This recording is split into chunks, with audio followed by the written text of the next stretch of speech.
Rule 119, Section 11. We are calling that one as an order of trial.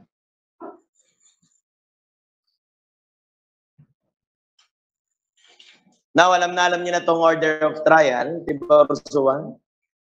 Without looking to your notes, Ursua, ano yung order of trial? Sino mauna ulit?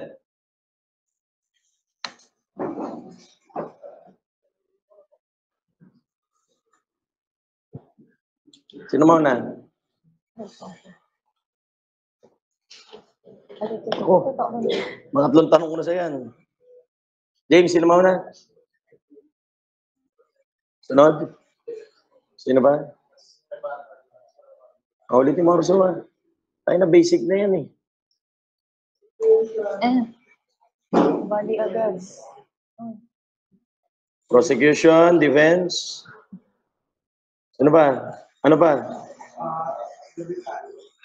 Rebuttal. Tsaka sa rebuttal. Pag kinumpir mo to sa rules on evidence, anong tawag natin doon sa ano? Sa order of trial.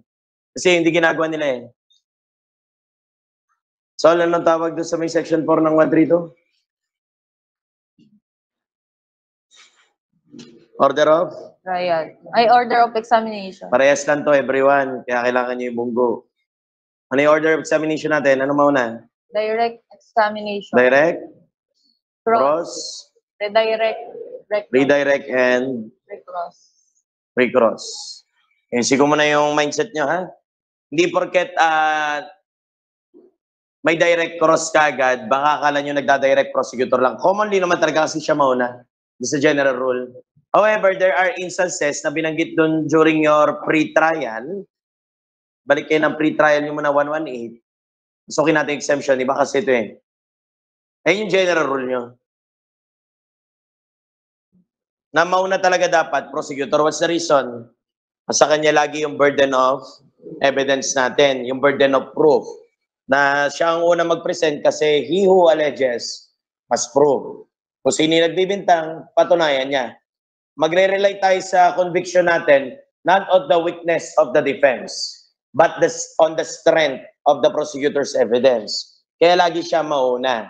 However, during your pre-trial, pwede nang ayusin kagad dito na may pagkakataon na mauna ang depensa for the reason na ano? Letter E? Sol?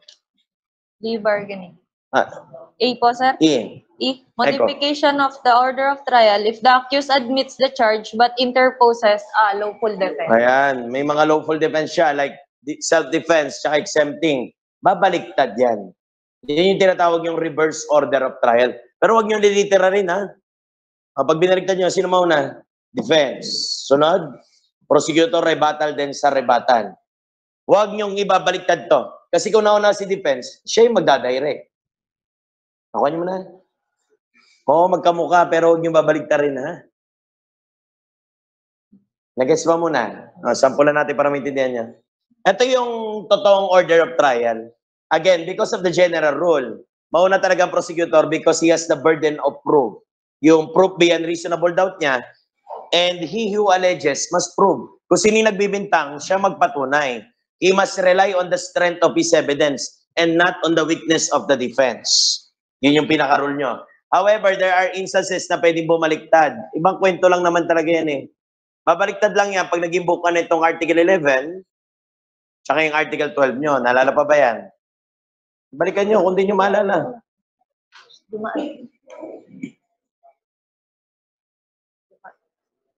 Layo. Dito ng pa. Yan, 11. Yan. O, nito, Article 11 tsaka 12 nyo. Ano bang ginagawa ng tao rito? Kung naalala nyo pa yung discussions natin nun. Diba, meron ng admission. Yun din yung sinasabi sa pre-trial eh. In-admit niya nakapatay na. Pag nakapatay na, di na mangyayari. Pag hindi niya mapatunayan yung elemento ng justifying niya, shoot siya sa bangan yan. O sino mauna nun? Siya pa rin akusado. Siyempre, yung defense nyo pa rin. Ayun yung tinatawag nyo lang na reverse order of trial. Huwag literalin, ha? Now, what is very essential here? okay na yung reverse of order of trial, ito tayo sa general rule, is yung mga magpe-present ng ebidensya. O, sino una magpe-present ng ebidensya niya? Okay, yung prosecutor nyo. Siya ang una magkakaroon ng offer. Tingin muna tayo ulit sa Rule 119 para hindi malito. Section 11. Alam niyo na yung ebidensya kung paano natin i-offer, ha? Hindi na kayo malilito niyan. Ano ba sinabi dyan sa Section 11 muna? Section 11, Order of Trial. The trial shall proceed in the following order. Paragraph A. The prosecution shall present evidence to prove the charge and, in the proper case, the civil liability. Okay. Example case natin. Simplihan na natin. Homicide. Ano kailangan niyo i-prove dito?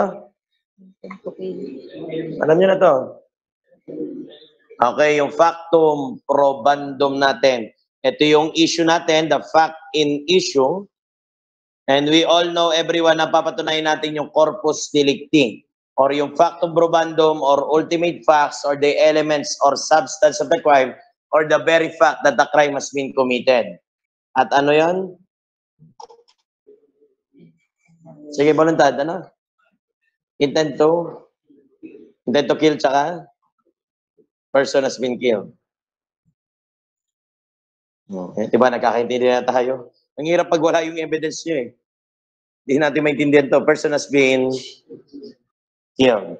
Ngayon, gagamit tayo rito kung papatunayan natin itong mga factum probandum nyo. Gagamit tayo ng mga factum probans natin. Right? Naalala ba? Yung mga tinatawag nating evidentiary fact. Voluntad, give me an example. Factum probans na. Sige. Okay. Stabbing incident ka. Knife. Sige, what else? Blood. What else? Huwag na shooting. Nag-stabbing ka na, tapos mag-shooting ka pa. Ang gulo mo nun. Ano ba? Yung wounds. Ano pa? Sino magpapatunay yung mga yan? Hindi pwedeng object ka lang, puta. Magsasalita ba yung mga yan? Sinong witness mo doon sa knife? Huwag mo na yan. Kunwari yung arresting officer, he saw the person carrying a knife during the arrest. Sige, okay na yan. What else? Siyempre, kailangan yung sa blood mo. Sinong maganda mag-witness mo doon? Mag-examine ng blood. Sino nga ang expert? Fingerprint expert. Balistician. Ayan, medico-legal officer. Ayan, yung mga ebidensya mo. Simple lang natin. Okay na muna yan. Although, kasama yung mga investigator dyan during the stipulation. Pero, yan muna para hindi tayo maging hectic. Kompleto na tayo. Meron tayong objects and meron na tayong mga testimonial evidence. Ayan, pwede na tayo mag-offer ngayon. Everyone, mag-offer muna yung prosecution. Yung offer of evidence, makikita nyo doon sa dulo ng 132 nyo. Napaka-importante muna nito. Punta mo na doon, 132. Sa dulo. I think it's sa section 54. 34 pala, sorry. 34.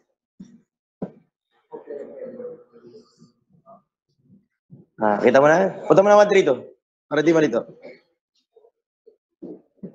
Namnamin natin, unti na lang to. Tapos na to eh. Sol, ano yung 34 mo? Rule 132, Section 34. Offer of evidence. The court shall consider no evidence which has not been formally offered. Importante yung offer natin. Walang ebidensya kung walang offer.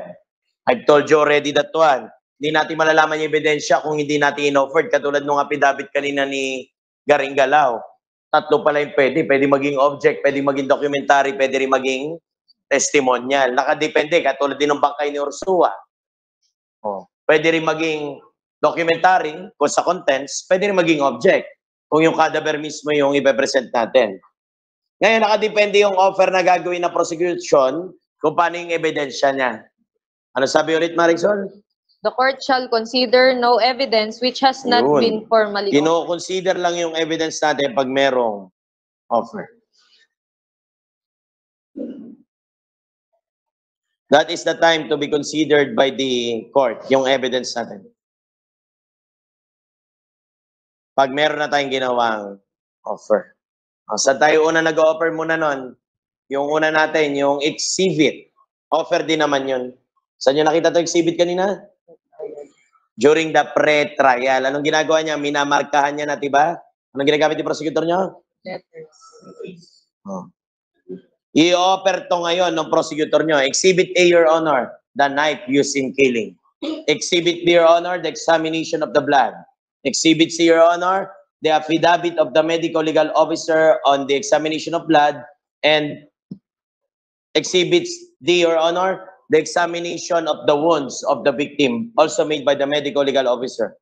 Exhibit E, Your Honor, the testimony of the arresting officer about the knife that he saw while the person was running. Yun yung mga i-offer niya, mag-ABC yan. Siya yung una mag-offer natin. Doon lang mako-consider yung ebidensya niya. Hindi kayo pwedeng magpasok ng ebidensya basta-basta. Kailangan formal offer yan. At sasabihin niya kung anong purpose niya rin. Yung knife kaya, in-address yung senses of the court, that will be object. Yung blood, that will be also object. Wounds, that will be also object. Sinabi niya naman kanina, yung affidavit ng dalawa, that will become testimonial. Ako ba mo na? Doon lang natin consider as evidence yan. Now, pag ginawa yung offer, kapatid niyan, automatically yung ganito. Dagdagan natin ebidensya mo, voluntad. Iba tayo ng witness. Ano pa?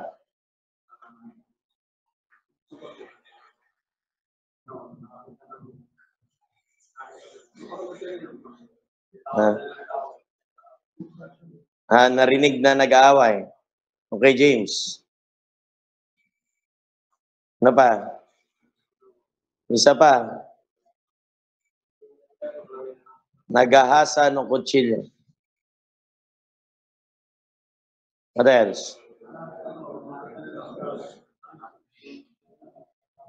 Nakita ng tinatapon na sako. Ano yun? Throwing a sack on the bridge. Ayan. Ayan yung kanina natin. Balik na lang natin para simple. Okay? Ngayon, i-offer muna lahat yan. Ngayon, sinabi, pag meron ng offer na ginagawa, automatically kasi magkakaroon ng objection. Tingnan nyo yung susunod yung section dyan. Nakita nyo yung objection? Tingin mo na doon sa objection. 36. Sige. Son. Rule 132, Section 36, Objection. Objection to offer of evidence must be made orally immediately after the offer is made. Ayan, mandatory yan. General rule, ang objection dapat gawin immediately thereafter, pagkatapos magkaroon ng offer. Immediately. Paano gagawin yan? Example natin, in-offer na kagad yung sa pang-witness. Yung nakakita daw ng tinatapon yung sako doon sa sa tulay. Paano tayo mag-object? Sa tingin niyo, anong grounds niyo for objection? Pag testimonial, alam niyo na to. Yung kanina, kailangan disqualified. Disqualified natin. Ano pwede yung objection? Pwede basura lang. Yeah, pwede. Sige. Ano pa ba voluntad?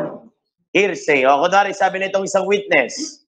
Opo, sabi po sa akin nung isa pong tao, nakita niya po itong tao na to, nagtatapon daw po ng sako doon sa may tulay. Anong gagawin mo bilang defense kagad? Object kagad. Objection, Your Honor. The testimony of the witness is inadmissible, Your Honor, on the grounds of incompetency, Your Honor. The evidence required on testimonial that the witness must personally has his knowledge about the fact. Your Honor, he was testifying on the statement based on the other person, other than the declarant himself, Your Honor. We are asking that to be strike off from the record. Papatanggal yan. Kasi kagad gagawing inadmissible. Ayan, tanggalin natin itong isa. Kasi it's only hearsay. Example naman natin ito. In-offer yung blood mismo. Dala-dala doon, nakasupot. Voluntad, object dali. The evidence presented by this court is obnoxious, Your Honor. The blood should not be presented. Piniresent, photograph ng knife. Object ulit. Ano sasabihin niya? Objection, Your Honor. The knife is not obnoxious, Your Honor. The knife should be presented in the court for proper examination. O gano'n kayo pag nag-object. Lagyan pa natin.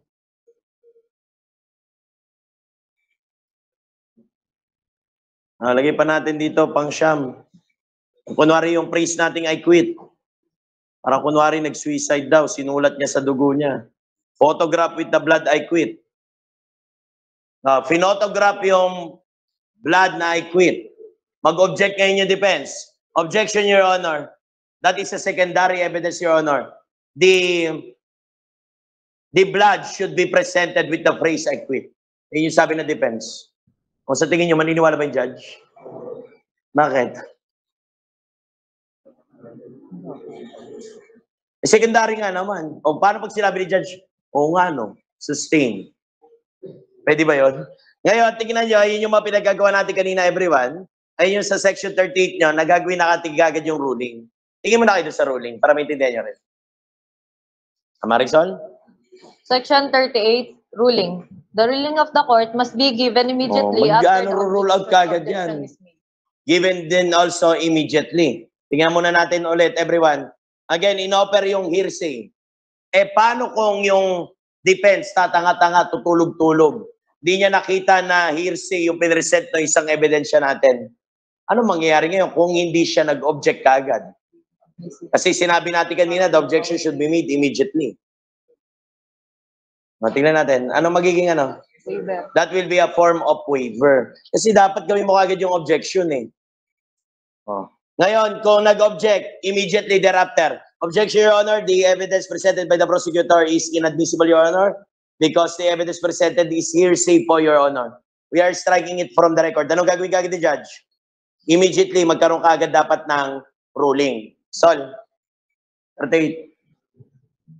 Section 38, ruling. The ruling of the court must be given immediately after the objection is made, unless the court desires to take a reasonable time to inform itself on the question presented. But the ruling shall always be made during the trial and at such time as will give the party against whom it is made an opportunity to meet the situation presented by the ruling. The reason for sustaining or overruling yan, yung dalawang words, sustain or overrule. Pag sinabi sustain, nag-agree sa'yo yung judge. Eto, did not agree. Overrule. Doon yung sinasabi niya. Did not agree. Yung sinasabi. Balik natin muna ulit para maintindihan nyo. Dapat kasi practice eh. Sige, ikaw yung defense voluntad. So, ikaw yung ikaw ang prosecutor. Offer ka mo na ebidensya. Yung witness natin, dali. Para may practice court na rin kayo. Offer ka. Exhibit F, Your Honor. Sige, yung witness sa isa. Exhibit F, Your Honor. Testimony ba, sir? Testimony of, alin dyan, sir? Witness number 3. Witness number 3. Stating that? Yun ba, sir? Nag-aasar ako sila. Stating that he saw the accused brandishing. Ay, ano ba yung throwing a knife. Hindi ako. Binato yung sako, yung kanina natin. Okay. Ulit po. Ulit, sir. The testimony of the witness, Silonggaw yun. Kaso nga lang, Silonggaw, narinig niya lang na sinabi ni Madrid yun. Ulitin mo. Narinig lang nilong. Narinig lang ni Longgaw na nakita ni Madrid. Si Madrid yung nakakita mismo. Sige. Okay. Exhibit F, Your Honor, the testimony of witness number 3, Mr. Longgao, Mr. Lunggao, from the personal testifying that that he heard from Mr. he Madrid. heard from Mr. Madrid that the accused throw a sack on the bridge. Objection! Kaya, immediately talaga.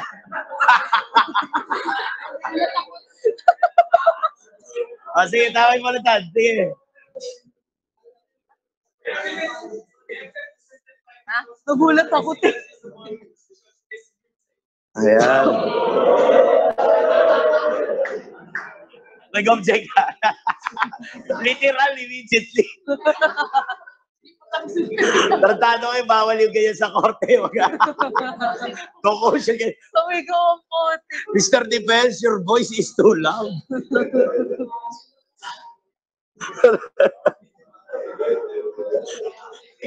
Ay, ako nag-object ka dyan. Ano sasabihin ni Judge yan? Oo nga, no. Sabi sa evidence pala, kailangan relevant at competent. The evidence offered by the prosecutor is incompetent on the grounds that it was hearsay. Lumaban ka. Mag-object ka rin. Kaya mo yan, may isa pa dyan. Tingnan ko yung naral mo. Ano exception sa hearsay? Dali. pwedeng magtingin. Hindi, sabihin mo na agad, Sol. Mag-object ulit yung prosecutor. Objection, Your Honor. Although it was hearsay, Your Honor, the real victim po was also Mr. Madrid. That he said that one during the startling occurrence of the crime, Your Honor. That will be part of the res iste, Your Honor. It was part of the collateral matters as subsequent matters. That he stated that, Diyos ko po, tinapon yung kasama ko, yung nakasako sa tulay. Naku, patay ka kayo. Sabi, nga, no. Ay, nakalimutan ko. There is an exemption, Madam Mr. Defense, about the hearsay rule. We have what we call as the part of res geste. Dali, mag-object ka rin. Mag-object ka ulit. Anong sabi ba sa res geste? Elements. Objection, Your Honor, also. Although it could be part of the res geste, the statement was not made on the crime scene, Your Honor, where the person was being killed. It could not be spontaneous or under the excitement. And the excitement or the stress of excitement, Your Honor, we cannot receive that as an evidence, Your Honor. Hindi naman ginawa sa crime scene niya naman, nasa bridge na eh. Mag-object ka ulit. Objection, Your Honor, although it was not made on the crime scene, it could be part of the independent, relevant statement, Your Honor. Please admit this one as an evidence.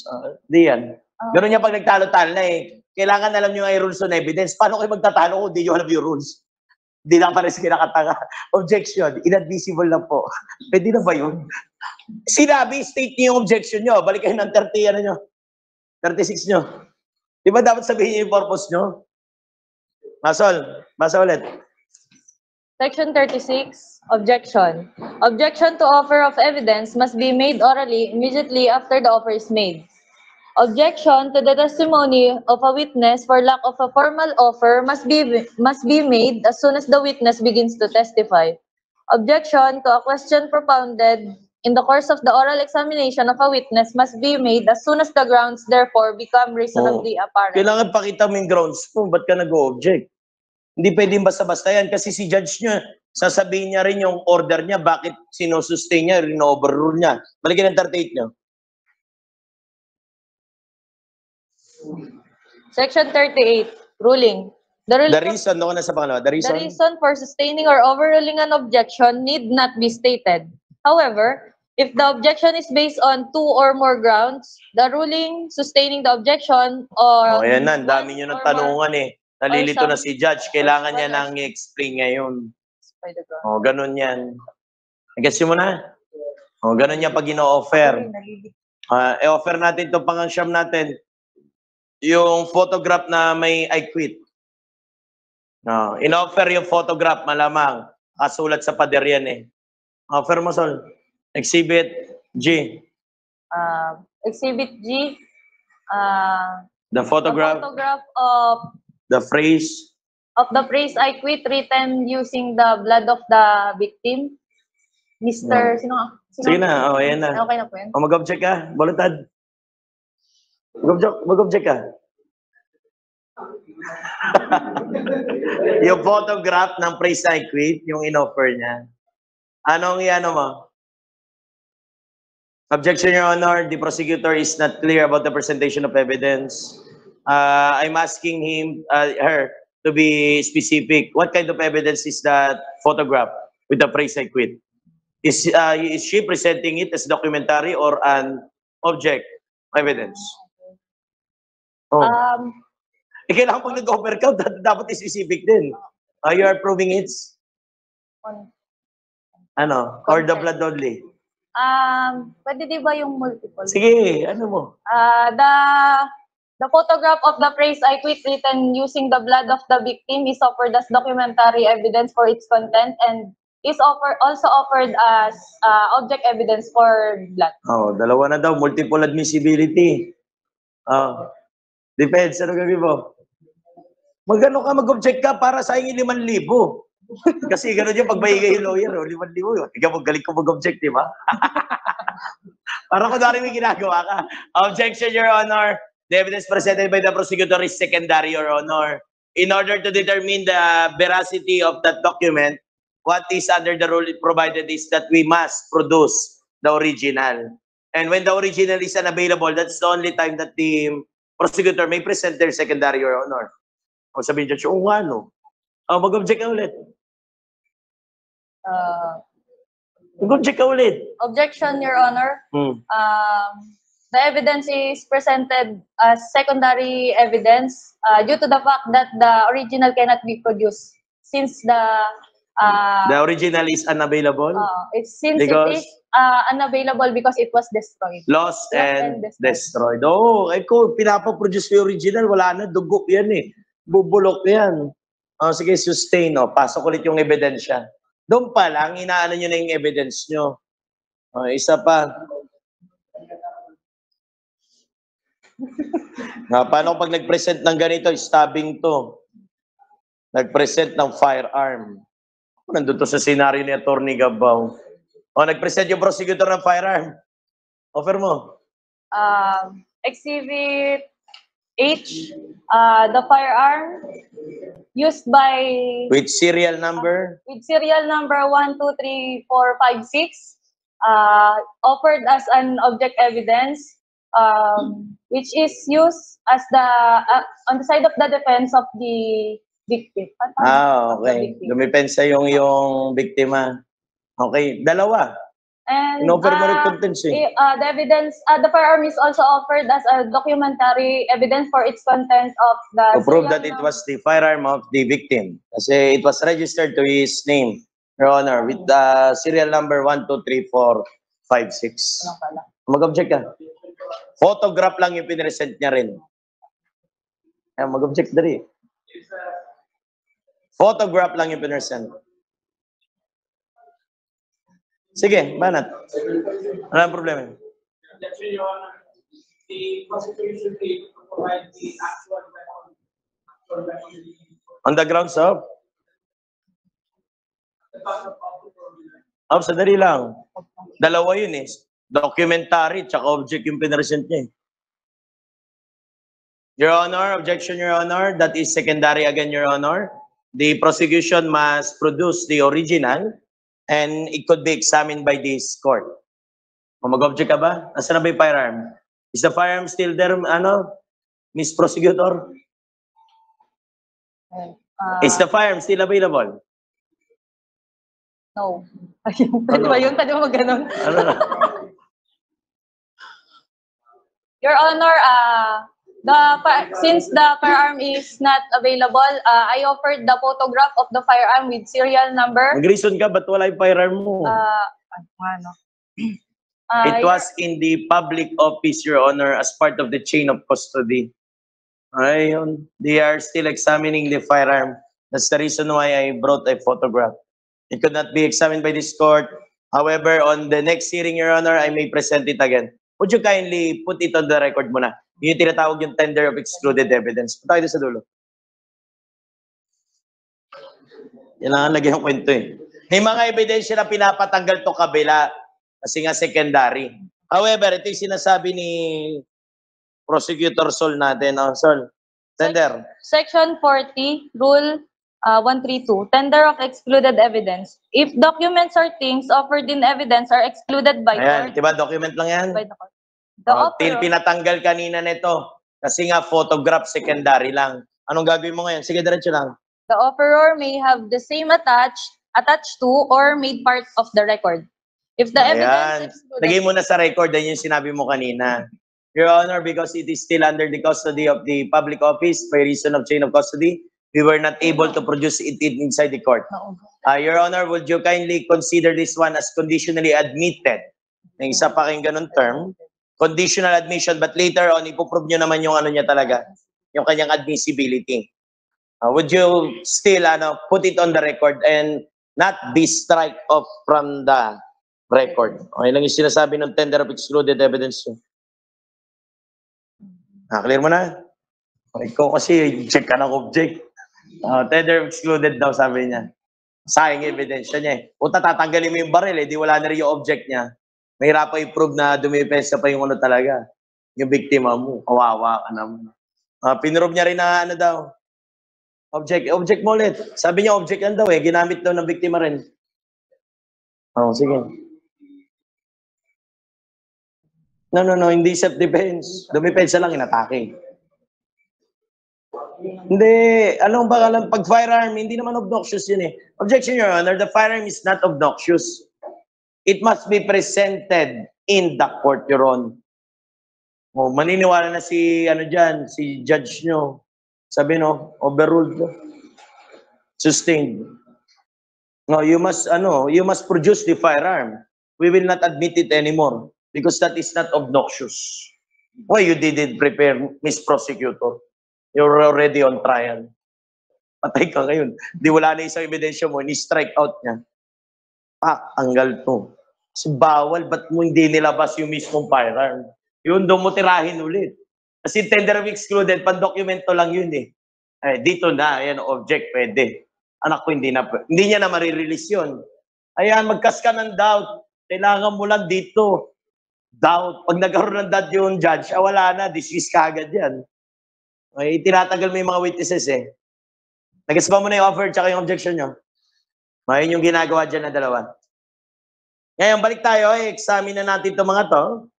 Of course, balik tayo everyone ng offer. 35, everyone. Relative to dun sa order of trial tsaka sa order of examination. Yung section 35 nyo. Kailan ba at sino lang ba ang gagawa ng offer? Both parties naman pwede mag-offer ng ebidensya. Sol? Section 35, when to make offer. All evidence must be offered orally. The offer of... Tingnan nyo. Anong inuuna ibig sabihin? Okay, tinanong ko sa inyo to. Testimonial.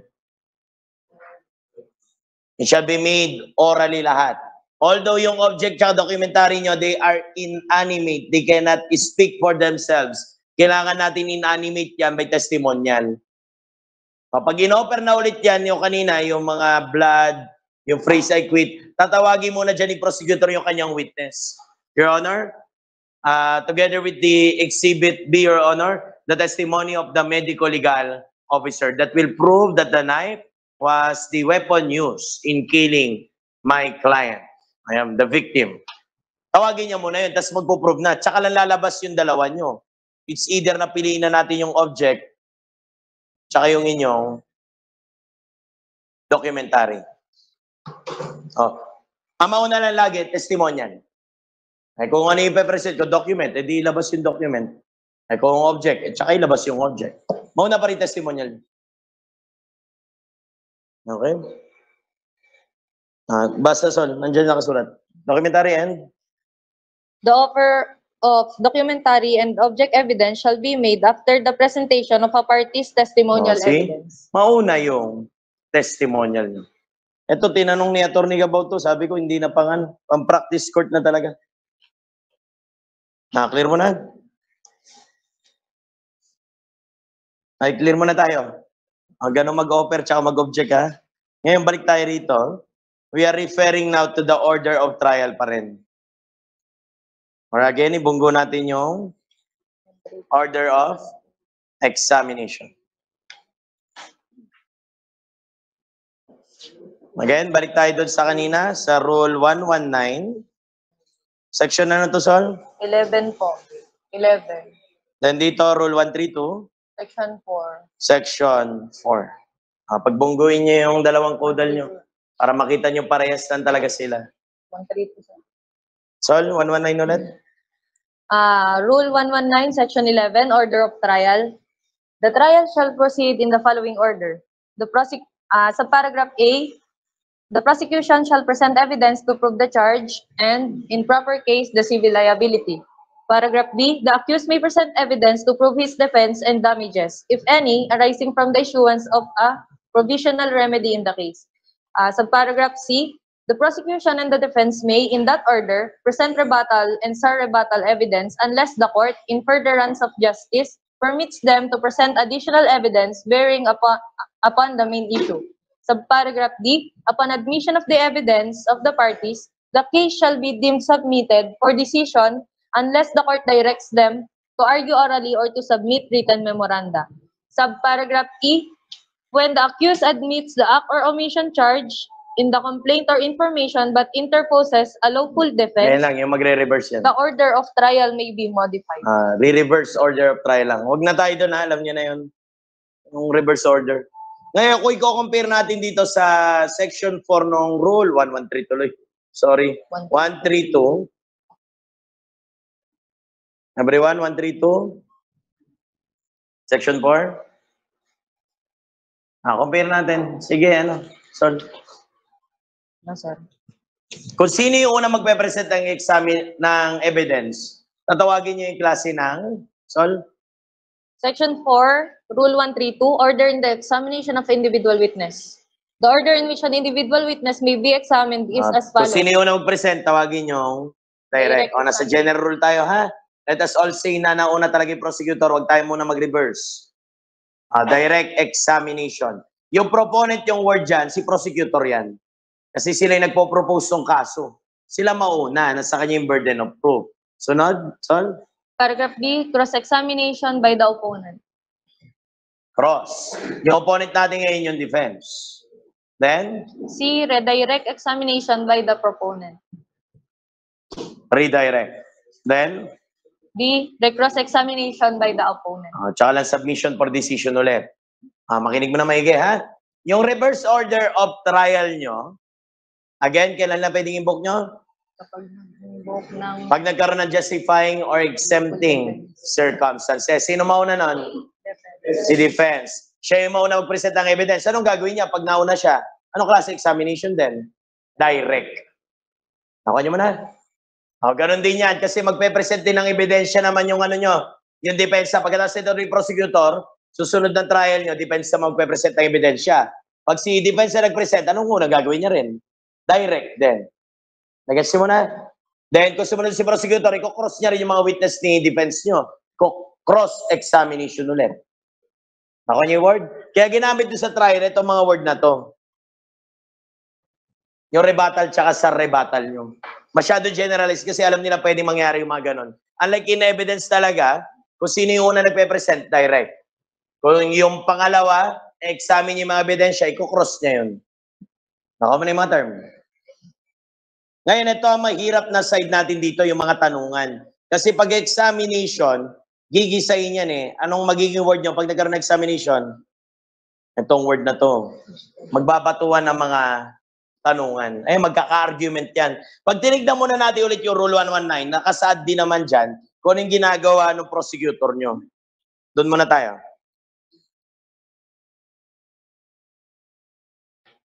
Tingnan nyo, yun yung mga tinatawag na examination. Tingnan nyo, nag-agree yung section 12 at 13 nyo.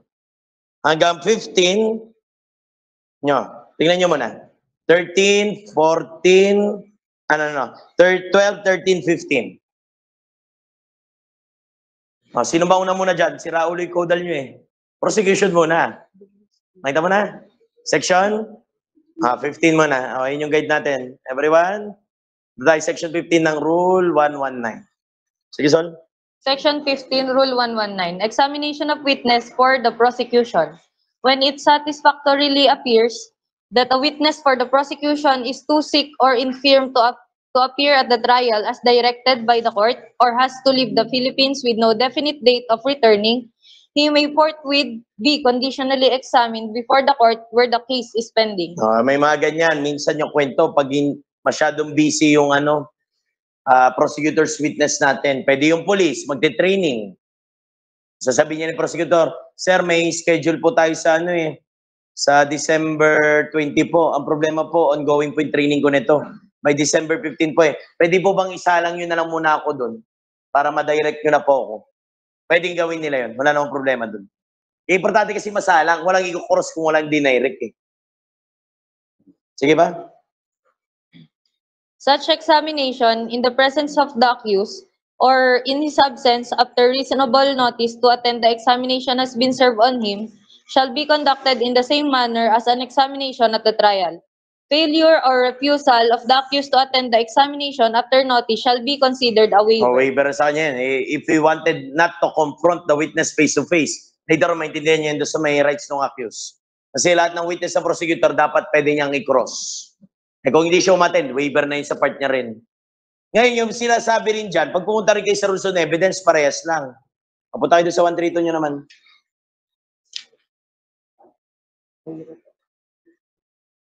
Ayan, yung makita yung direct. Sige.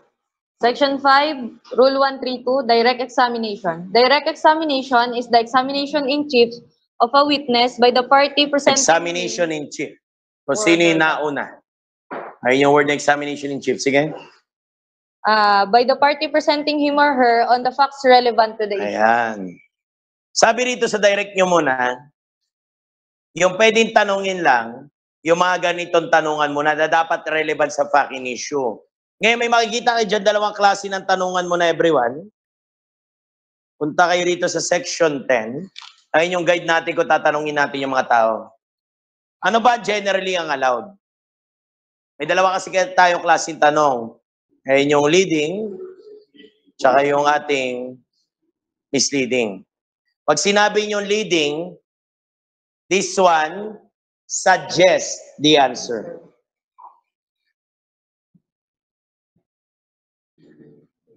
Pag sinabi nyo misleading, it assumes the fact, not testified by the declarant. Assuming to. O parang yung ginawa kanina ni Garing Galaw kay Conde. Gusto mo kape? Si Conde ngayon, mami-mislead. Gusto yata ko ni Garing Galaw talaga. Misleading yung Conde, di ba? Ay, hindi pwede yun. Kailangan leading questions na tayo. Suggest. Suggest the answer lang. Ito lang yung generally allowed. However, this type of question are generally allowed dito lang sa word na to. Sa klase ng examination na cross nyo lang. Bawal yan sa inyong direct examination. However, minsan pinapayagan. Basahin muna natin para makita. Section 10, Leading and Misleading Questions. A question which suggests to the witness the answer which the examining party desires is a leading question. Misleading. Bawal yung misleading. What's the reason, everyone? Kasi yung misleading nyo, hindi yun yung na-touch during the examination, but ayun yung tatanong mo. Para bang the word is irrelevant? You will assume the fact not testified by the witness. Hindi pwede yun. Kaya kasi sinabi doon, ano lang yung examination in chief with the relevant to the fact in issue. Kaso nga lang, saan ina-allowed mo na yan? Sa cross. Kung sa direct, pwede ba tayo mag-leading? Yes, dito. Sa tinatawag nyo ganito. Preliminary matters. Example muna natin. Si Prosecutor Rosal muna ulit. Mauna ka mag-present. Present muna natin itong ating witness na arresting officer. Pe-present mo muna yan. Yung arresting officer. Exhibit C, Your Honor, the testimony of the arresting officer Salang yan doon. No? Mag-ano muna. Mag-oath muna. Manumpa muna doon. No? Will you tell the truth, nothing but the truth, but the whole truth? So help us God? Okay. Yes, Your Honor. Salang ka na sa witness stand. Punta na yan doon. Ano unang gagawin nito ni prosecutor nyo? Ililiding niya muna yan. Kailangan i-suggest niya muna yung sagot. Pero ganito muna ako sasabihin yan. Mr. Police Officer, would you kindly state the tour of your duty? Tour of duty. Yes, Miss Prosecutor, I am Patrolman Torres Jervin, currently assigned po at Antipolo City at the Patrol Section with badge number 1234. I was the one responded on the scene on the said date, November 24, 2024. Ayan. Sinasabi niya lang muna yung tour of duty niya. Ngayon si Prosecutor, based doon sa information, i-state niya muna yun. Mr. Police Officer, you have stated that you were the police officer currently assigned at the patrol unit of the Antipolo Police Station. Is that right, Mr. Police Officer? Ano yung sasagot niya? Yes or no lang. Anong tawag sa tanong na yun? Leading yun. Yes. Pag leading nyo, answerable lang sa ganito. You have also stated that you were patrolling on the said date on November 24, 2024. Is that right, Mr. Police Officer? Yes, yes, Miss Prosecutor. Then, is there any instances whereby you have witnessed a crime that happened on that said date and same place, whereby the victim was stated on the complaint information that was lying on the floor, covered with his blood, and has a stab wound? Is that right, Mr. Police Officer? Yes po. Nililid niya, inano niya, para madala yung kaso ba muna. Kaso nga lang, hanggang preliminary matters lang yun. Tapos ano nasasabi niya ni Prosecutor, would you kindly tell in this court what event or what circumstances happened on that said date and place? Kaya magkukwento na to si Police Torres. Ano po yan eh, habang po ako yung nagpapatrol, dito po sa may street po ng ganito, yung may street natin. Madrid, ano ba street doon? Sa may Lores. ML Quezon extension po, where we are conducting patrol. I heard someone was shouting, asking for help. Ayan, nakarinig po ako, sumisigaw po at nangihingi po ng tulong. Nung narinig ko yun, bigla ko kami responde. In fact po, kasama ko pa po yung isang arresting officer din po. Si Torres din po, yung aking tito. Magkasama po kami sa patrol unit. Sinabi ako siya, check ko po yun, baka ano hong sigawan. Nung pag-check ko ho, nakita ko na ho itong si biktima, si Ursua ho, naka-ano na po naka-andusay na po sa hig, covered po with his blood. Then I saw another person po was running from the south direction, si Mr. Cruz po. Tumatakbo po doon. May hawak pong kutsilyo. Sinigawan ko ho. Pag sigaw ko, tumakbo pa rin ho eh. Inaresto ko na ho. Ayan. Ganun na may sasabihin niya ni Torres ngayon. Ngayon, ayan na. Kung mapansin nyo, hindi allowed talaga yung leading doon. Kailangan i-tell niya yung story niya nun kasi kailangan i-touch muna rito yung testimony talaga. Siya muna yung let the witness testify ba rito? O you let the witness tell his story. Kaya nga direct lang eh. Ayan muna gagawin yan. Ngayon, let us presume muna. Pagkatapos doon, i-cross na natin ngayon. I-cross natin ngayon si Police Torres. Mr. Police Officer ngayon, ano klase pwede lang itanong ko rito? Everyone sa cross. Leading lang. Punta tayo doon sa section 6 nyo muna. Everyone. Section 6, para guided. Tingin mo na. Section 5 yung direct. Section 6 yung cross. Son? Section 6. Cross-examination, its purpose and extent. Upon the termination of the direct examination, the witness may be cross-examined by the adverse party on any relevant matter with sufficient fullness and freedom to test his or her accuracy and truthfulness and freedom from interest or bias. or the reverse, and to elicit all important facts bearing upon the issue. Sige lang.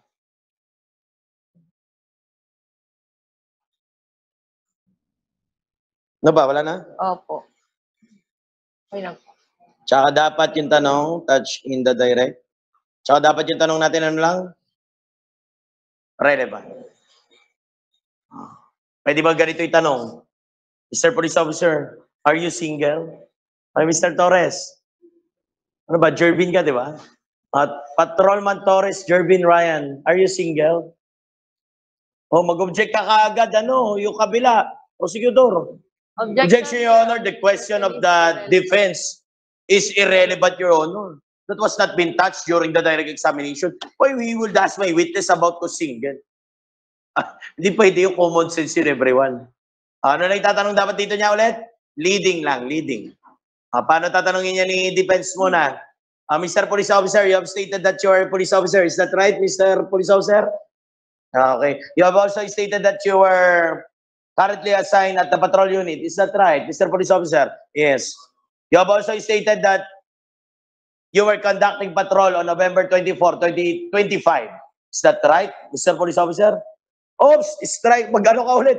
Objection, Your Honor. It was not stated during the direct examination. The fact is November 24, 2024, Your Honor. Pwede ba yun? Hindi niya naman tinatch na 2025 eh. Yung sinasabi rito, kailangan kung ano lang matters is stated. Mr. Police Officer, you have also stated, let me rephrase it, sabi ng defense.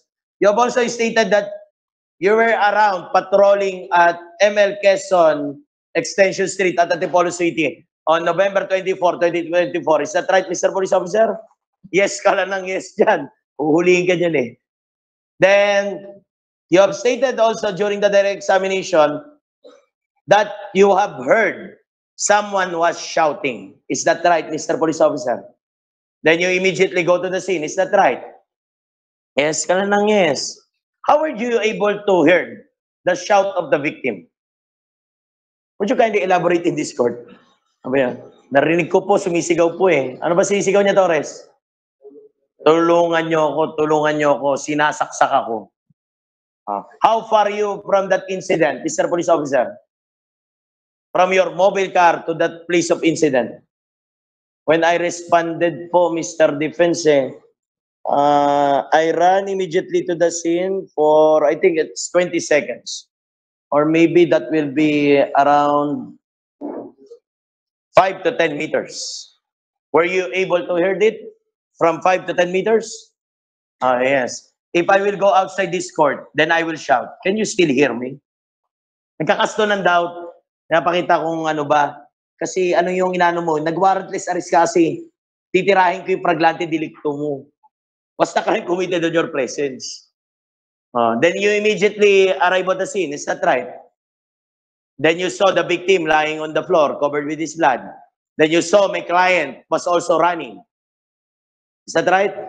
Is running a crime, Mr. Police Officer? Oh. Yes or no? Oh, yes. Is there any provision of the revised penal code or special penal law that violates, that punishes an act of running? You have also stated that my client was also holding a knife while running. Is that right? Is holding a knife a crime? No. Patay ka, hindi ka na makasagot. O, ayan. Kapag alala, pagtatanggol ka naman ng prosecutor mo, tataka-taka ka eh. May redirect naman. Gusto lang ipakita sa inyo, answerable lang yung ba yes or no. I-clear out ulit yan ito ni prosecutor. Punta tayo redirect. Nandyan ulit yan. Haring Sol, pag-guide mo na kami, redirect, section 7. Section 7, redirect examination, its purpose and extent. After the cross-examination of the witness has been concluded, he or she may be re-examined by the party calling him or her to explain or supplement his or her answers. Taga-supplement. Tutulungan ka nito. Huwag ka mag-alala, may redirect naman eh.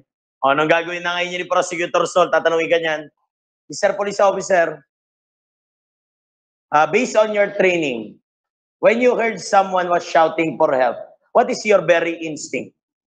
Ay, kiklear ka niyan. Dali, kwento mo.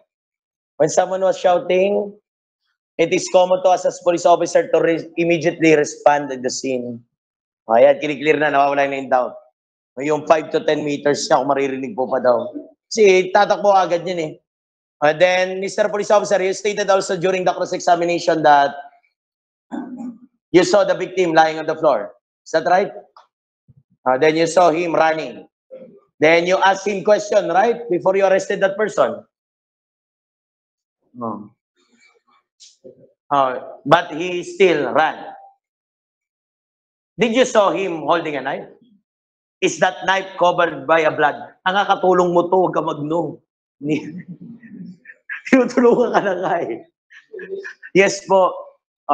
Based on your instinct, on the number of crimes you already responded, when you saw someone was holding a knife with a blood, can you say that there was a crime committed? Ayan, nakiniklear niya. Kaso nga lang, i-recross ka ulit. Patay ka ngayon. May mga reservang tanong pa yun eh. Mr. Police Officer, you have stated during the direct examination that there was a crime. So, is the arrest legal? Would you say that arrest legal? On what grounds, Mr. Police Officer? Recite po maganda. Yes, Mr. Defense, that is on Rule 113, Section 5, Paragraph A. The crime was committed in my presence. And the person already committed a crime. That's flagrante delicto. Okay. After you arrested my client, did you appraise the right of my client? You have stated it was legal. It is part of your POP manual, right? Have you read your POP manual? What are the stated duties and obligations of the police officer once they arrested the person? Did you know that there is a phrase there that you must appraise the accused of his right to remain silent? Do you know that, right? That is what we call the Miranda Doctrine. Would you kindly tell in this court what is Miranda Doctrine, Mr. Police Officer? Tapos ka ngayon. Di ba illegality of arrest pa rin? Kung kinakasan daw, di yung mga ebidensya magiging inadmissible. Patay ka ngayon. Sumagot ka dapat, nasa sa'yo na yun, wala nang ano rito, re-redirect. Kaso sa'yo na yun. Kasi dapat nung direct pa lang, inayos na ng prosecutor din yan. Alam naman ng prosecutor yan, nagpaplano na yung dalawa na yan. Ganito yung tatanong ko, ha?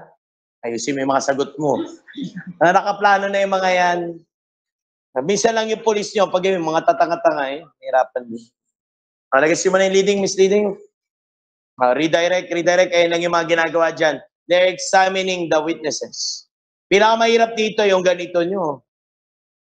Yung mga expert. Example, dagdagan natin. Kunwari may fingerprint technician, si Dolendo. Fingerprint examiner. He was being called to the court and it was offered by the prosecutor. Sol, offer mo nga yung fingerprint technician natin. Exhibit I, the testimony of expert witness. The expert witness, the expert witness, fingerprint a fingerprint technician, examiner from Crame, from the forensic group. Police Officer Dolendo. Pero ulit, mag-out na naman. May direct mo, ikaw magtanong. Preliminary matters ko na. Would you kindly tell in this court what is your tour of duty, Mr. Officer, the fingerprint technician?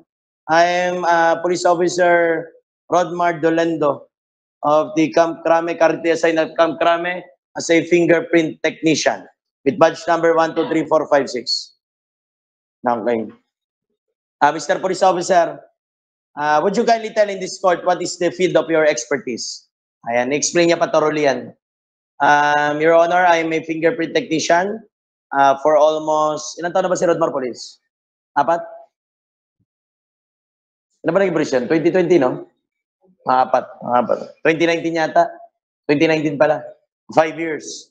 I've been a fingerprint technician for already 5 years, Mr. Prosecutor. And I already solved a case involving several cases involving the expertise of a fingerprint technician. Would you kindly tell in this court what is the very purpose of fingerprint examination? May ex-state niya yun dun eh. Ano ba purpose ng fingerprint examination, Sol? So, ano po? Dali, ikaw na magsagot. Ano, sir? Anong purpose ng fingerprint? To, ano po? To, ano po? Ang tawag dito? This is one of the reliable means of identification, Your Honor. Fingerprint po is an infallible means of identification because there are no two persons with the same fingerprint. And aside from that, we are utilizing the AFI system. We are using the ACE-B method, Your Honor, like ACE-B. Dali, nagre-recall lang tayo para maalala nyo lahat. That it must be first. Ano yung ACE-B mo? Ay, tayo, lagi pa naman tinatanong yan. Ano nga yung A? Assess? Wala. Analysis pala. Analysis, comparison, evaluation, then verification. Okay. Then we can state that the fingerprint is already has the similarities and dissimilarities with the found prints on the crime scene. And Your Honor, I was being detailed here to examine the fingerprint found in the knife. And Your Honor, I was able to examine the fingerprint found in the knife, the latent print, that it has the similarities with the fingerprint of the person. The sample we have on the record. Pero you cannot state na siya yung pumatay gumamit ng knife, ha? You will state only that the fingerprints are the same. Ayun lang yung sasabihin mo. O, ngayon iko-cross na naman yan. Putang ina, hirap pag kinross na naman yan. Mr. Police Officer, you have stated that you're currently assigned at Camp Crame. Is that right? Yes po. You have also stated that you are a fingerprint technician. Is that right? In how many years you have stated that you are been a fingerprint technician? For 5 years po, Mr. Defense. During those years of examination as a fingerprint technician, how many times you were being called by this court to explain about the fingerprint? Patay. This is my first time po. Wala na, kinakaso ulit yung doubt. Kaso nga lang, pag ni-redirect yan, ayusin naman yan. O, ganun ulit yung tanong. Mr. Police Officer, the fingerprint technician, you've stated that you are in 5 years in the service. How many trainings you have obtained in the PNP? Yan na. Pakita ulit yung expertise. I've been training almost for a year before I become a fingerprint technician. And we have solved cases there. Ayan. Explain niya para ma-regain niya yung credibility niya. Kinakas na kasi yung doubt niyan. Oo, yun yung mga tinatanong dyan. Okay na? Masyado na marami yun. Okay na yun. Ganun niya pag ino-offer, ina-examine nyo na. O, hindi yan basta-basta. Kaya nga dapat pinapractice to eh. Ayun, nagmumut court din naman sila doon bago graduate ng mga ganyan. Pag nag-CIC kayo, tsaka ng mga ganyan sa crime lab. May training kayo yan. Imumut court kayo, gigisahin kayo ng mga ng mga prof nyo doon na lawyer din. Clear mo na tayo? Balik tayo ng trial ulit.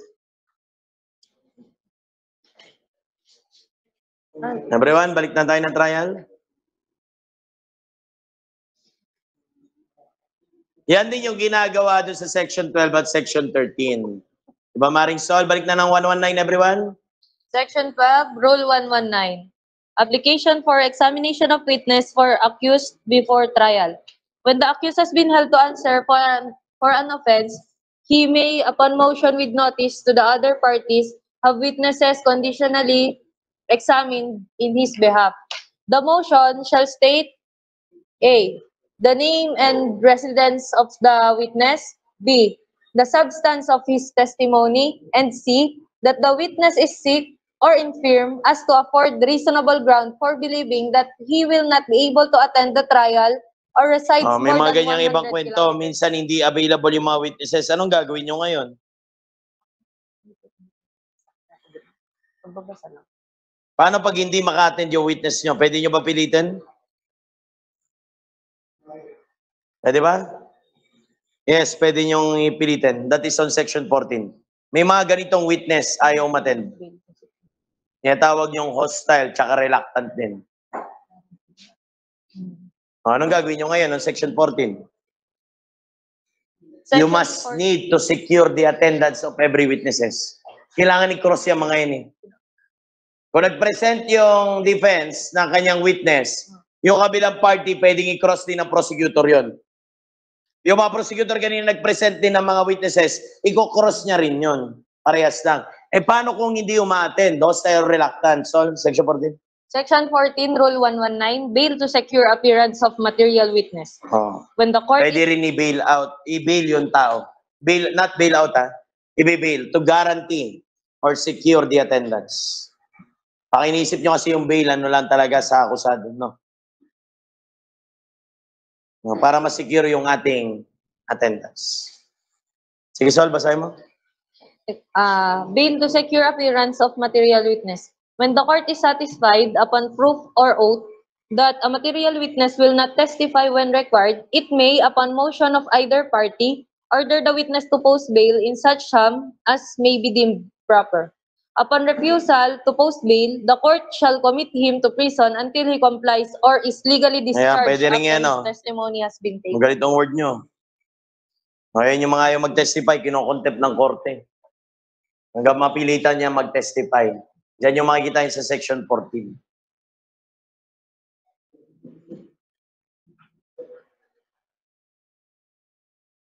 Okay na? Pag-usapan na natin to trial. Ano pa yung mga pwedeng mangyari ngayon? Ay. Let's go back with trial, everyone. Ito na yung mga rules. Balik tayo muna sa section 1. Basahin muna natin itong mga to. Sol? Rule 119, Section 1. This is only matter of memorization. After the conduct of pre-trial nyo, pagkatapos magkaroon ng pre-trial conference, that was made 30 days after arraignment, yung trial natin shall commence in how many days? Okay. He will be given a 15 days to prepare for trial. Tsaka dapat mag-commence mismo yung trial natin from the receipt of pre-trial within 30 days.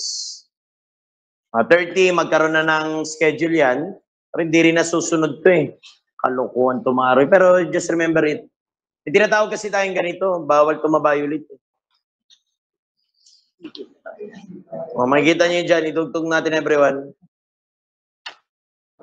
Punta kayo in section 5. Ay, sorry, 6. Tsaka 10. Diyan yung makikita yan. 6 and 10.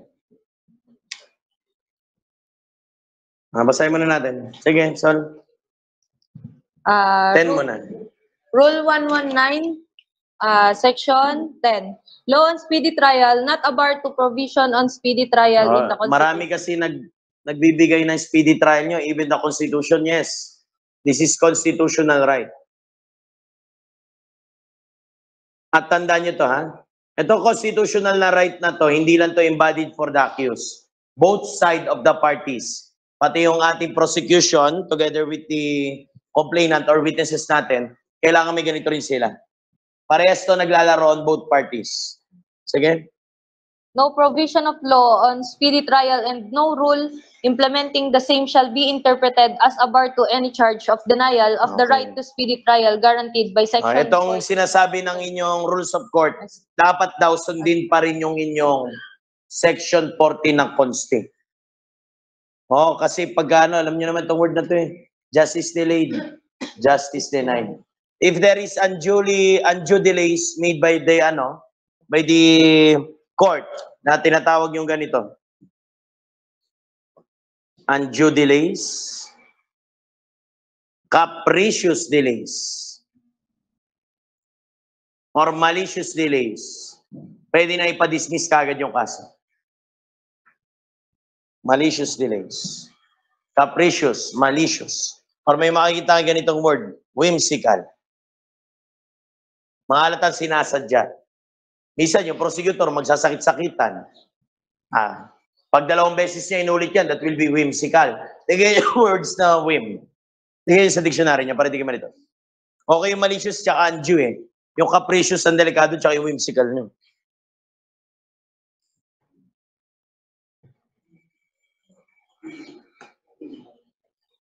Ano sabi dyan, Sol? Whimsical. Resulting from or characterized by whim or caprice. Yung word na caprice, magkamukha lang yun. Ano yung word na caprice yan? Nakalagay dito sa especially lightly fanciful. Fanciful. Sige pa. Subject to erratic behavior or unpredictable Oh, yan. change. Hindi pwede yung mga ganito, undue yan eh. Pare-pares naman yung word. Gusto ko lang ipakita sa inyo. Sinasadya ba nila, personal nila? Ay, hindi pwede yun. Justice ang usapan dito eh. Katulad ng sinabi rin sa Section 6. Kung sakali mga magkakaroon ng ganyan, pwede naman i-extend. Pero dapat with the request ng mga parties. Sige, ano lang extended time limit natin?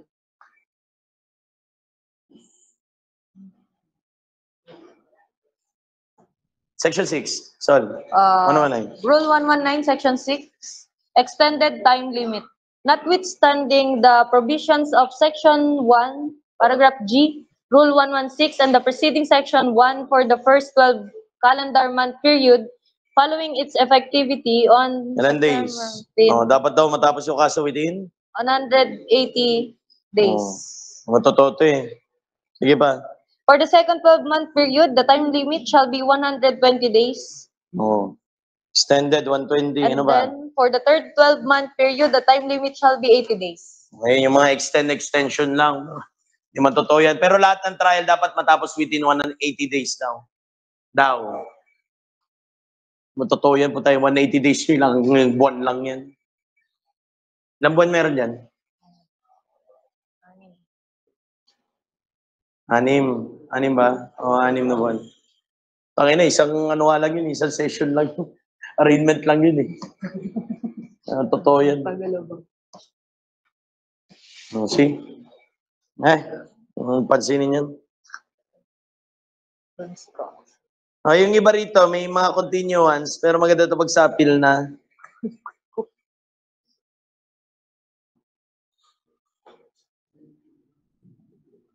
Okay na ito eh. Okay na yung discharge of, diba, state witness? Okay na rin to, trial of several accused. Sinabi ko naman sa inyo to, nung nandun pala tayo sa enda na pag marami masyado yung ine-et al nyo, kung naalala pa, pwede naman pag-iwa-iwalayan or pwede rin jointly. Depende yan sa court nyo. At the sound discretion of the court na yan. 17, okay na kayo dyan? Ito 19, okay na rin kayo rito. Ito yung downgrading. Yung acting prosecutor, okay na kayo dyan. Ito yung ating pag wala yung prosecutor.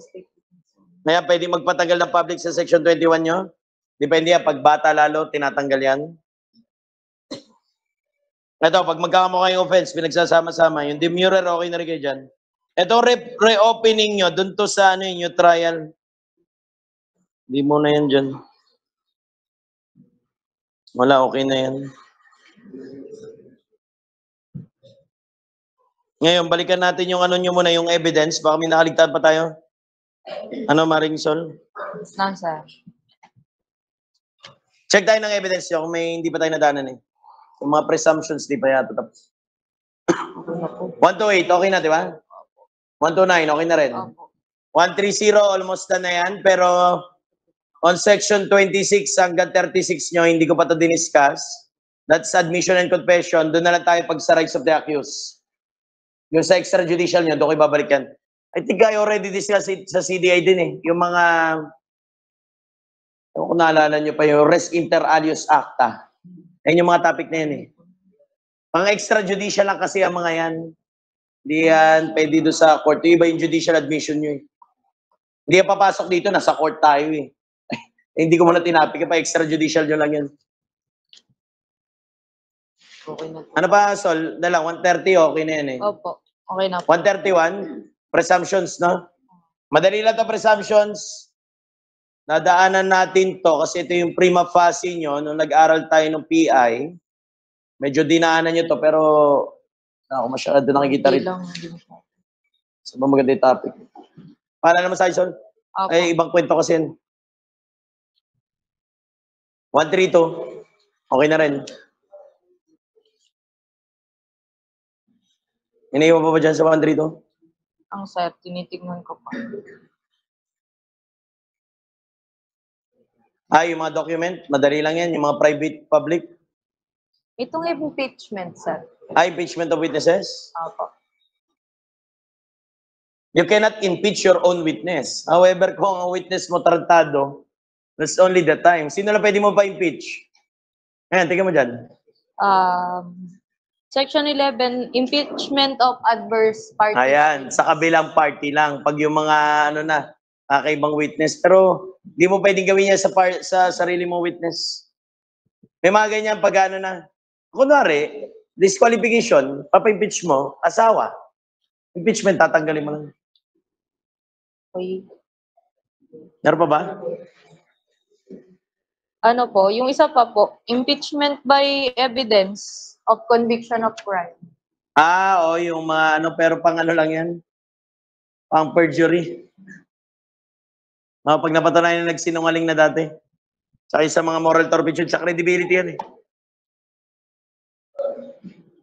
Yung rights and obligations ng witness, okay na po ba yun? Okay na.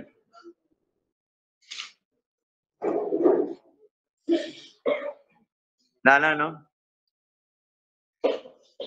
I-note mo na lang yung i-separate discussion natin. Wala, hindi pwedeng isama rin. Nung po, section 16. In section 16, when witness may refer... Memorandum. The fact that it was a long time recorded. Ibang story rin yan, pero lumabas sa board yan. Pag masyado na matagal, no ka lang pwede mag-refer sa memoranda. Doon na, mayroon yan sa Q&A yan. Iyan naman na lang mamaya, isalain mo. Diretso tayo rito everyone, tapusin natin to. Ngayon, submission na for this one. Judgment. Everyone, 1, 2, 0, Crib Pro.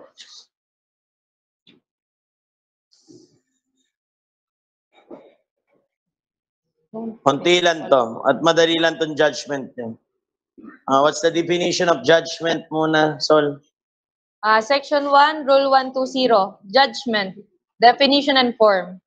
Judgment is the adjudication by the court that the accused is guilty or not guilty of the offense. Or charged. the other term will be for conviction or acquittal or dismissal. Sige, Manat? What are the elements? First? It must be written in the official language. It must be first in writing. Bawal ang verbal judgment. What else? In official language. Personally. Okay, writing in the official language. Anong official language ng court, everyone? English.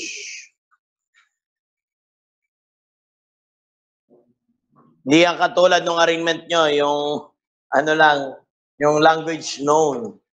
Hindi yan. Iba na rito. The official language now is English. Sige lang. Personally and directly prepared by the judge. Ayan. Signed by the judge. And signed by him. Ayun nga po. Bawal yung oral judgment nyo because it is not yet receiving a finality. Kailangan in writing and signed by the judge. Ngayon, kung ipopromulgate man yan, doon sa section 6 nyo, everyone, ganito ang gagawin. Totoo ba yung mga napaproduce sa movie na yung judge magsasalita? Yung I hereby, by the power vested me by this court, I hereby convict you of reclusion perpetua. Yung mga napaproduce gano'n, tapos mapalo pa naman. Walang gano'n pakihusap pa. Bawal yun, ito nga yung word. Sino ba nagbabasa? Hindi yung judge nagbabasa. You take a look, sino nagpo-promulgate? Sige. Section 6, promulgation of judgment. The judgment is promulgated by reading it in the presence of the accused and any judge of the court in which it was rendered. However, if the conviction is for a light offense, the judgment may be pronounced in the presence of his counsel ito, or nagbabasa talaga dyan. Yung clerk of court.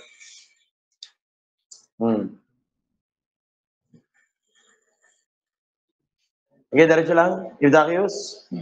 When the judge, if the accused is confined or detained in another province or city, the judgment may be promulgated by the executive judge of the regional trial court having Alam nyo jurisdiction. na yung pag malayo, yung mga boss na judge na natin mag-execute ng judgment. Like yung mga executive and vice executive judge nyo. Yung order niya kasi hindi nasakop ng ibang korte sa venue. Sige pa. Over the place of confinement, the court promulgating the judgment shall have authority to accept the notice of appeal and to approve the bail bond pending appeal, provided that if the decision of the trial court convicting the accused change the nature of the offense from non-bailable to bailable, the application for bail can only be filed and resolved by the appellate court. Tuloy pa, sir? Sige lang. The proper clerk of court shall give notice to the accused personally or through his bondsman or warden and counsel, requiring him to be present at the promulgation of the decision. If the accused was tried in absentia because he jumped bail or escaped from prison, the notice to him shall be served at his last known address. In case the accused fails to appear at the scheduled date of promulgation and of judgment, despite notice, the promulgation shall be made by recording the judgment in the criminal docket and serving him a copy thereof at his last known address or through his counsel. If the judgment for conviction and the failure of the accused to appear was without justifiable cause, he shall lose the remedies available in these rules against the judgment and the court shall order his arrest. Within 15 days from promulgation of judgment, however, the accused may surrender and file a motion for leave of court to avail of these remedies. He shall state the reasons for his absence at the scheduled promulgation, and if he proves that his absence was for a justifiable cause, he shall be allowed to avail of said remedies within 15 days from now. Ayan, yung kailangan nyo rito. The 15 days period. It will become final and executory. Na may mga ibang kinukwento na si Sol, katulad nung tao na pag nag-jump bail, malamang hindi nyo mabasahan yun. Wala doon. Ano gagawin nyo na lang? Notice nyo na lang by post-mail. Lahat naman to, pino-post-mail. Kailangan kasi may notice yan lahat. Whether conviction or acquittal. And they are making it by post-mail. May mga instances lang yung tao talaga, tumakas, kaya ganyan na lang. Or di kaya yung akusado, hindi rin umatid ng hearing, ng judgment na. Ipo-post-mail na lang yun, tapos i-order na lang ulit yung arrest. O para na. Ngayon, may mga kwento rin dyan na pag yung mga judges, wala talaga sila dun sa mismong venue, kahit yung executive or vice executive judge na lang mag-pronounce. Okay, paano kung yung tao wala siya during the acquittal? Pwede bang tumuloy yung judgment? Yes, pwede pa rin. Notice or post-mail pa rin yun. Ngayon, ito ang tanong dito. Pwede ba bang i-modify yung judgment nyo? Magkaroon nito. Papalit-palitan. Pwede pa. As long as within the 15 days period. Hindi ba final yan? Pwede nila palitan pa. Mababasa nyo yun dyan. Article Section 7. Section 7, modification of judgment. A judgment of conviction may, upon motion of the accused, be modified or set aside before it becomes final or before appeal is Ayan, perfected. tandaan nyo yung word. Yung 15 days period nyo, that's the same with the period of appeal. That's the same thing. What else? For new trial. What else? For reconsideration. Tsaka yung inaaral nyo sa Quran, 15 days is also for your probation. Yan yung mga remedies na available na pwede pang gawin ng tao. Ngayon, minsan itong mga judge nyo, may mga nangyayari sa trial natin na hindi napapatunayan yung elemento ng crime, nada-downgrade. Pwede ba natin convict yung tao? Kunwari, instead of murder, hindi napatunayan yung qualifying. Pwede nyo ba i-convict na lang ng homicide? Yes, pwede naman. Yan yung tinatawag nyo rito na variance. Okay, dyan, nandyan din yan. Yun, Section 4. Tingin mo na kayo. Section 4 at 5. May mga ganyang other story rin. Sige, sir. Rule 120, Section 4, judgment in case of variance between allegation and proof. When there is variance between the offense Kilala nyo na to. charge, Tingnan nyo yung word. Kailangan necessarily included din lang. Kunwari, hindi na patunayan yung estapa, pwede ba i-convict sa theft? Hindi pwede, malayo yung dalawa. Hindi na patunayan yung rape, pwede ba i-convict ng acts of lasciviousness na lang? Ayan, necessarily included yun dun. O hindi na convict ng frustrated homicide, pwede ba physical injury na lang? Ayun yung downgrade mo. Kailangan necessarily included sa offense. Ay, yun din yung sinasabi section 5. Sige. Section 5. When an offense includes or is included in another. An offense charge necessarily includes the offense proved when some of the essential elements or ingredients of the former, as alleged in the complaint or information, constitute the latter. And an offense charge is necessarily included in the offense proved when the essential ingredients of the former Pwede naman basta may constitute essential ingredients part. ng parehas lang sila. Okay, yung sinasabi dyan, paano pag marami naman yung krimen niya? May 555 na 9165, pwede ba convict ng triple din? Okay, yung section 2 nyo, section 3. Kung hindi, sinabi ko sa inyo to, pag hindi mo winibian during the motion to question duplicitous offense, i-convict ka as many as offense charge, di ba, Sol? Yeah. 3. Section 3, judgment for 2 or more offenses. When 2 or more offenses are charged in a single complaint or information, Yan yung kamukha ng duplicitous offense nyo. Pag if you failed to quash it before arraignment, the court will convict you as many as offense charged in that complaint or information. Ano ba nilalaman ng judgment? Usapan niya natin to. Nalagpasan pala natin yun to. Sige, Marisol. Section 2, contents of the judgment. If the judgment is of conviction, it shall state, number 1, the legal qualification of the offense constituted by the acts committed by the accused Okay, and the lagay yung aggravating batas. or mitigating circumstances. Kung ano yung na-violate? Sige ba? Which attended this. Number 2, the participation of the Ayan, kung accused. principal, accomplice, or accessory. Ano ba? Number 3, the penalty imposed Ayan, upon the yung accused. penalty nakalagay sa batas. Plus, of course, kung may criminal liability, Civil liability. may civil liability. Common sense na yan. Tsaka natin ipapasok doon sa tinatawag nating court docket. Yan, lalagay na dyan yung criminal case. Number 1, 2, 3. Docketed na yung tawag nyo. Yun yung makikita nyo sa section 8, everyone. Everyone, tingin section 8. Ayan. Tsaka na ipapasok doon. Ayan yung court docket. May docket na.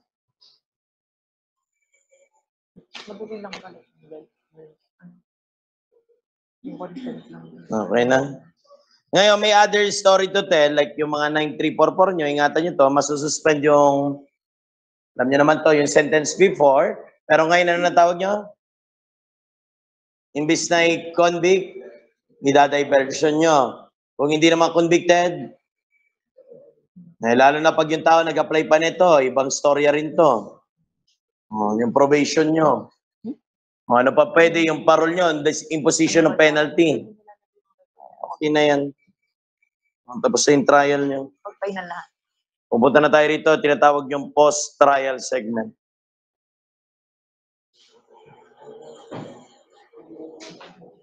Post-trial segment. Tapos na yung trial, may mga remedyo pang available. At 4 yan pag sa board exam nyo. Makikita nyo lang dyan, everyone. Isunahin natin yung 1, 2,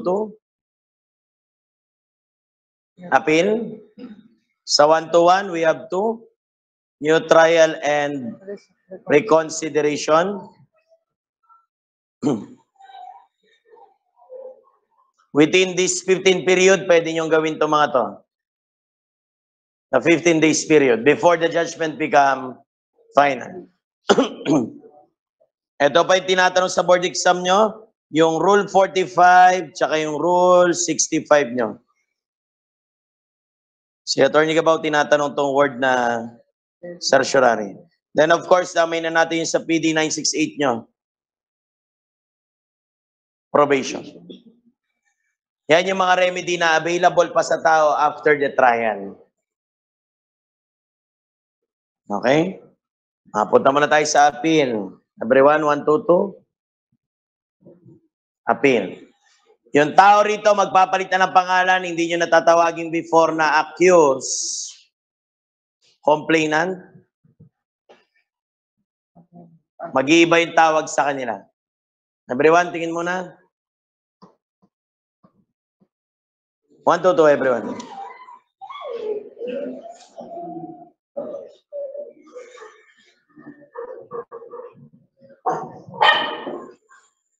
Sige, ano? Sol? Section 1, sir. 1, 2, 2. Rule 122, Section 1. Who may appeal? Any party may appeal from the judgment or final order unless Pero limited lang yan dito. Kay appellant. Tawagin yung accused appellant. Complainant, appealing ng tawag. Yan ang itatawag nyo na dyan. Ngayon, ito ang problema natin dito. Magkakaroon pa ba siya ng lawyer ulit? Same pa ba yung lawyer na in-appoint during the trial nung arraignment nyo, yung counsel de officio? Siya pa rin ba yung appoint? O, mag-iiba na to. Sino yung appoint? Sol, tingin doon sa dulo. Section 13. Section 13, Rule...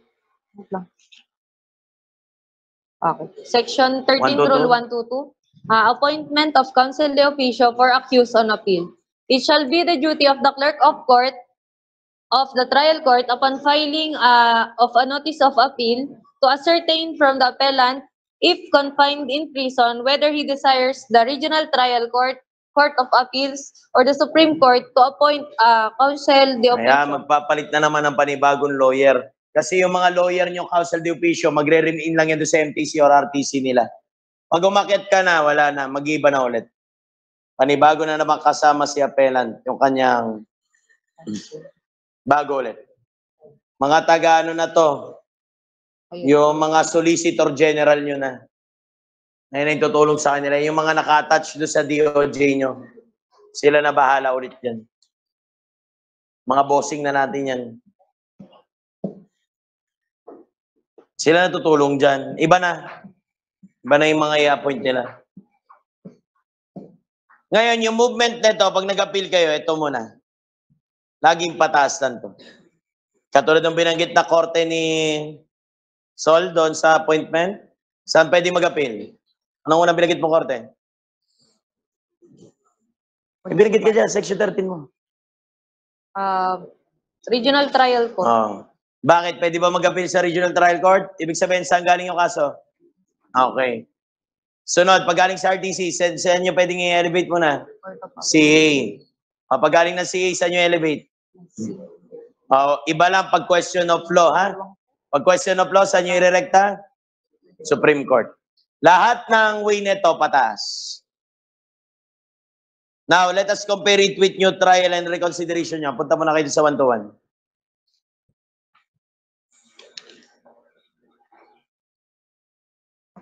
1-to-1, Sol?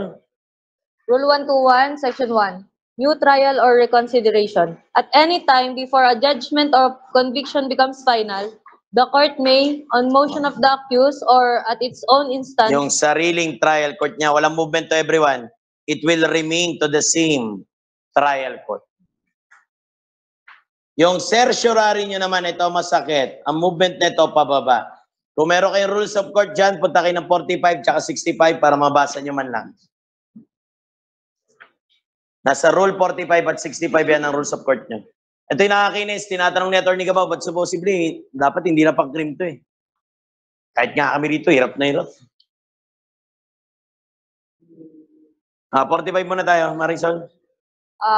Rule 45. Appeal by certiorari to the Supreme Court. Section 1. Filing of petition with Supreme Court. A party desiring to appeal by certiorari from a judgment, final order, or resolution of the Court of Appeals, the Sandigan Bayan, the Court of Tax Appeals, the Regional Trial Court. Alam nyo to, lahat ng korte sa baba ng Korte Suprema, pwede niyang pagalitan. I-assail niya lahat ng decision niyan. Sige, diretso, Sol. Whenever authorized by law, may file with the Supreme Court a verified petition for review on certiorari. Ayan. Paano ba nagre-review on certiorari muna? May mga grounds kasi tayo niyan eh. Pero kung ako sa inyo, gagamitin ko na lang yun nasa Constitution para di kayo mahirapan. Punta ka rin na Rule 65, everyone. Tingin din. 65. Parehas sa certiorari. Yung isa, yung 45 nyo, rekta to ng Supreme Court. Yung 65 nyo, pwede nyo assail yan sa mga higher court niya pa. Like RTC, CA kung MPC. O RTC, CA na may mag-certiorari. Sige, Marisol, pakibasa rin. Rule 65, certiorari, prohibition, and mandamus. Section 1, petition for certiorari. When any tribunal, board, or officer exercising judicial or quasi-judicial function has acted without or in excess of its or his jurisdiction or with grave abuse of Ayan na lang yung discretion. kukunin nating word. Nasa consti nyo rin yan. Ano pa yung binasa mo nun, Sol? Yung Article 8 mo? Ng Constitution mo? Tingnan mo, pares yung sinasabi dyan. Article Article 8, Section 1. 8.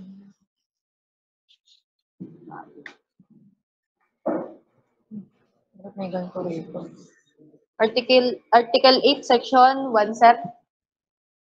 Section 1. The judicial power shall be vested in one Supreme Court and in such lower courts as may be established by law. Ayun lang. Judicial power includes the duty of the courts of justice to settle actual controversies involving rights which are legally demandable and enforceable, and to determine whether or not there has been a grave abuse of discretion amounting to lack or excess of jurisdiction on the part of any branch or Tingnan instrumentality mo, pares of yung the binanggit doon government. sa Rule 65 mo. Basahin mo rin yung 65 mo. Section 1. Petition for certiorari. When any tribunal, board, or officer exercising judicial or quasi-judicial functions has acted without or in excess of its or his jurisdiction or with grave abuse of discretion amounting to lack or excess of O, pares jurisdiction. lang, di ba?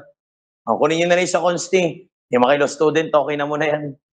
Ngayon, may sinari si Atty. Gabaw nyo rito sa certiorari. Ang ginagawa nitong mga judge nyo, hindi daw binasi sa law, tsaka sa evidence yung kanya judgment.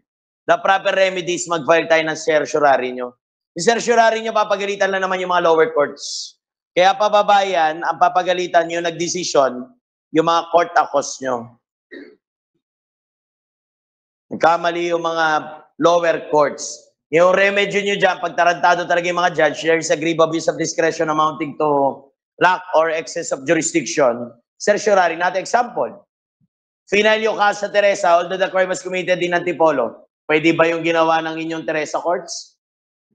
Kung alam nyo naman, inaral nyo yung venue, that the court residing in Antipolo should have the jurisdiction over the offense committed in Antipolo City. Now, if the court of Teresa take cognizance of the case, the court of Teresa now is acting on lack of jurisdiction.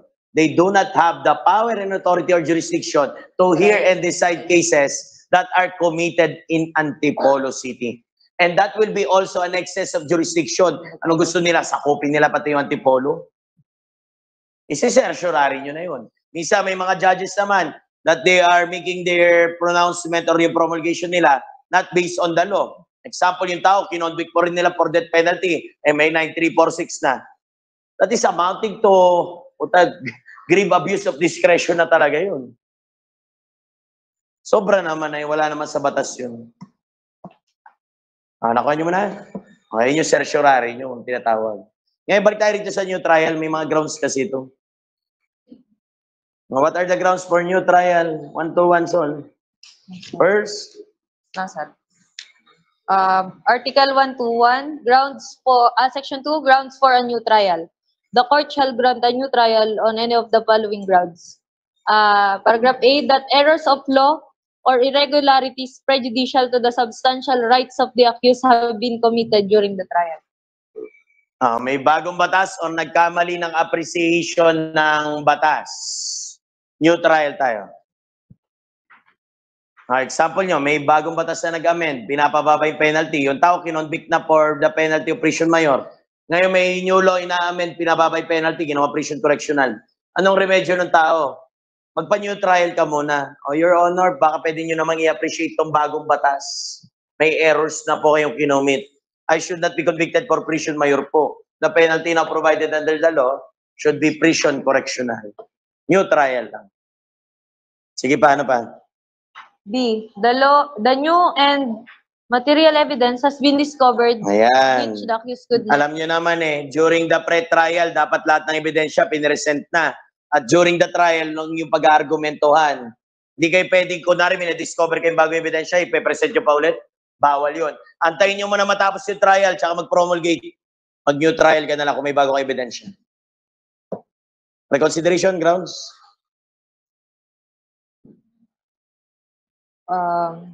Section 3, ground for reconsideration. The court shall grant reconsideration on the ground of errors of law or fact in the judgment which requires no further proceedings. Law and facts. Malito kayo rito, ha? Doon sa new trial nyo. Pag dito sa judgment nyo, ibig sabihin, nagka-error lang ng appreciation. Hindi na na-appreciate. Example natin, sa law. Your Honor, hindi nyo naman binigay yung mitigating circumstance ko. Nagkaroon na po ako ng voluntary confession po nung nakaraan. Bakit in-impose nyo pa rin po sa medium period na dapat po mitigating? Kaya magparikon ka na lang. Eh, makukorek naman niya ba yung reconsideration? Nagkaroon lang na errors na appreciation eh. Oh, Your Honor, may bago rin pong batas na ganito. Pwede ka rin magparikon. Ito mga to ginagawa to ng mababait na lawyer nyo lang eh. Oh, Your Honor, may mali po kayo sa facts. Ano rin po, dapat in-apply nyo po yung aking unlawful aggression. May bago na po decision do sa battered woman syndrome. Pwede po ba paki-appreciate po ulit, baka ma-set aside or ma-modified nyo pa yung aking judgment. Etong mga to, they are all seeking for this word. Modification, revision ng inyong judgment. Or yung word na revision nyo, ito pang word. Pinapa-set aside nila. Ayun yung prayers na nilalagay doon sa ilalim ng papel ng pleading ng mga yan.